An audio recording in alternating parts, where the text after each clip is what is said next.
Voilà, c'est parti, un petit moment avec Pierre Dard et Dimitri Manga. Donc Pierre Dard que nous avions reçu dans l'émission Tête à Tête au mois de décembre dernier. Il est le président de la SOCOP et le vice-président étant Dimitri Manga. Bonjour messieurs. Bonjour. Bonjour. Soyez les bienvenus dans l'émission. Nous sommes toujours au W, comme vous pouvez vous en rendre compte. Alors parle-nous de ce qui va se passer avec cette nouvelle association en fin de compte qui s'appelle SOCOP.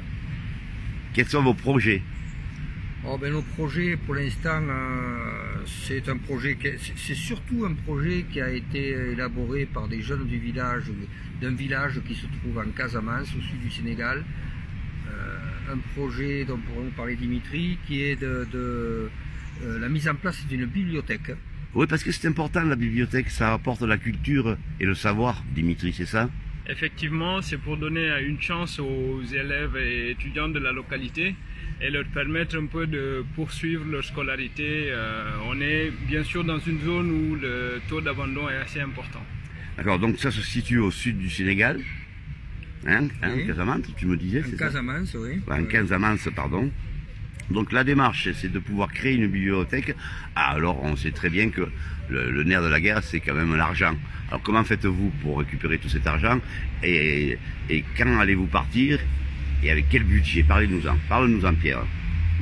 Nous avons, la moindre des choses, nous avons mis en place cette association avec des ressortissants sénégalais, avec des Français, des gens de bonne volonté, mise en place un site internet qui nous permettra de collecter des fonds, qui nous permettra de diffuser un peu toutes nos informations.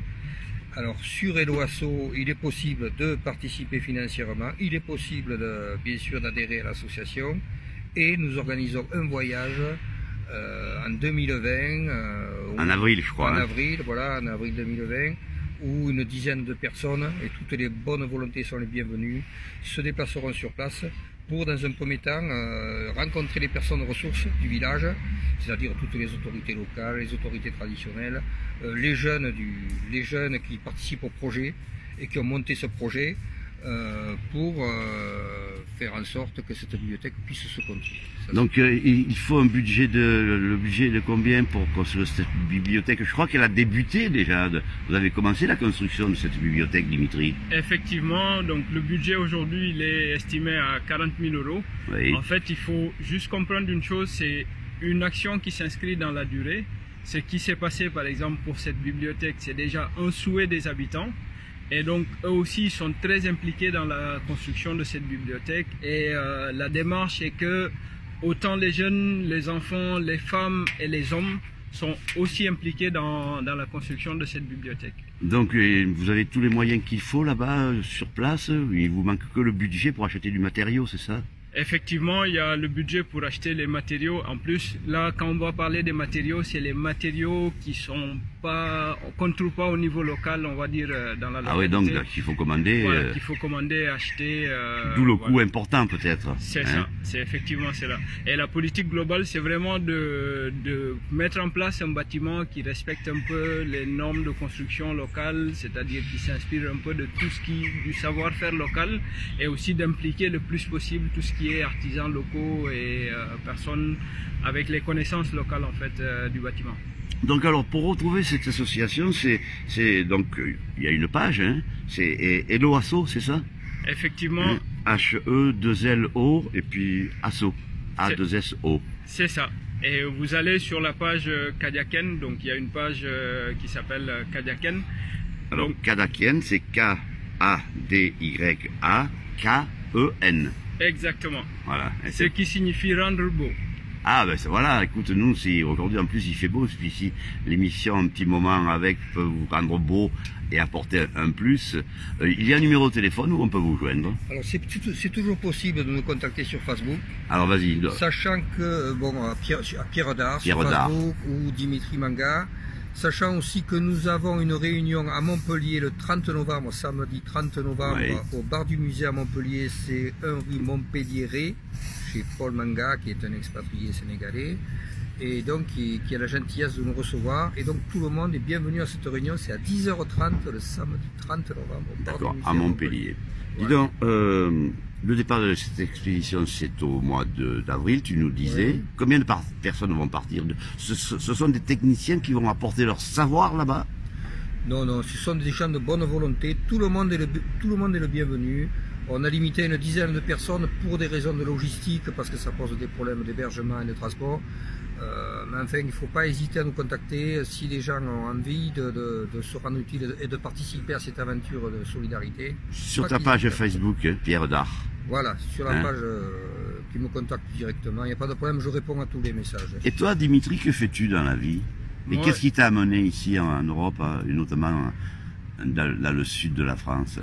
Bon, dans le sud de la France, je suis arrivé ici pour des raisons professionnelles. En fait, moi, je suis docteur en physique et spécialité acoustique.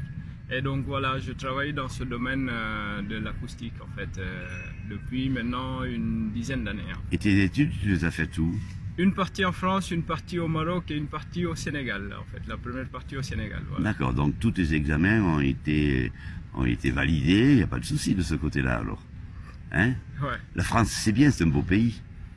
Ben, tous les pays sont beaux, comme on peut le dire assez souvent. Après, il faut aller parfois en fonction de ses besoins et de ses aspirations personnelles. D'accord, et donc toi, tu t'es investi là-dedans parce que tu es sénégalais également? Oui, il y a une bonne partie de ça, effectivement. Je suis sénégalais, j'ai eu une chance que beaucoup n'ont pas eue et j'essaye de faire en sorte Mais bien que... souvent, les chances, c'est nous-mêmes qui nous les procurons, qui les provoquons. Effectivement. Hein? Donc tu as souhaité faire des études peut-être et partir de ton village parce que là sont les difficultés. Hein, Pierre? Oui, et puis c'est le projet de son village. Voilà. Donc c'est un peu, comment dire, pas un retour sur investissement, mais un retour affectif à ses origines. Voilà, soutenir ses... Et toute ta famille se situe et est au Sénégal. Tu as créé une famille ici en France? J'ai une partie un peu partout en fait. J'ai eu des Tu es universel alors toi aussi. C'est ça, c'est exactement ça. Bon, mais en tout cas, nous allons diffuser cette vidéo, que cela vous apporte un maximum de dons, parce que c'est le nerf de la guerre, comme on le disait tout à l'heure. Et vous êtes que des bénévoles, hein. Ça fallait-il encore le préciser une nouvelle fois. Vous payez vos billets d'avion aussi? On paie tous les participants participent aux frais, quoi. Bon, Pierre Dard, vous le retrouvez sur sa page Facebook, Pierre Dard, l'ancien fonctionnaire, je ne me trompe pas?